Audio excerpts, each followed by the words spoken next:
la cérémonie était tout aussi grandiose qu'historique. Le 6 mai, le roi Charles III était couronné dans l'abbaye de Westminster, aux côtés de son épouse, la reine Camilla.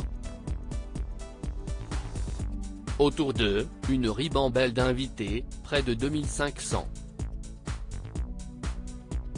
Et s'ils étaient 3 fois moins nombreux que lors du couronnement de la reine Elisabeth II en 1953, ils pourraient être réduits à peau de chagrin quand le moment arrivera de couronner le prince William. En effet, l'aîné de Charles III aurait émis des réserves sur sa propre cérémonie, d'après le Daily Express. Le couronnement du roi Charles III pourrait être le dernier de la famille royale, ont même suggéré des experts royaux. En réduisant le temps de la cérémonie et le nombre d'invités, le fils de la reine Elisabeth II aurait lancé une tendance que poursuivrait son fils. Il semble très probable que William préfère le style de couronnement de son père, si tant est qu'il veuille un couronnement, a expliqué Robert Morris, professeur honoraire à la Constitution Unie de l'University College London.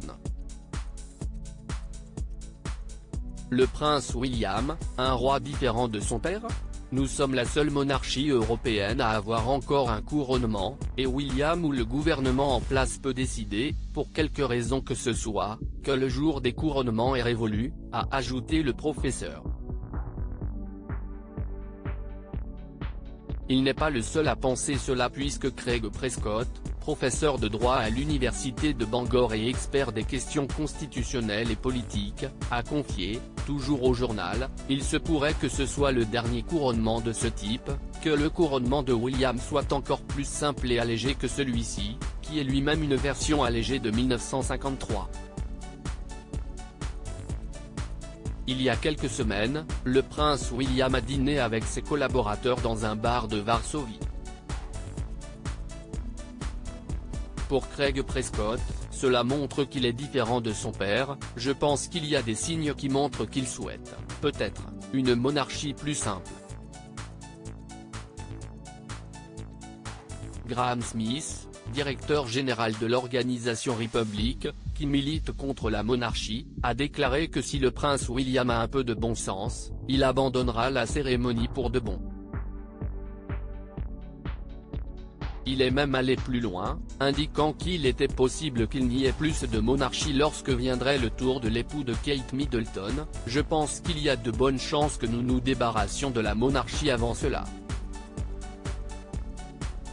Mais là, il s'agit d'une toute autre histoire. Article écrit en collaboration avec 6 médias Crédit Photo, Backgrid USA.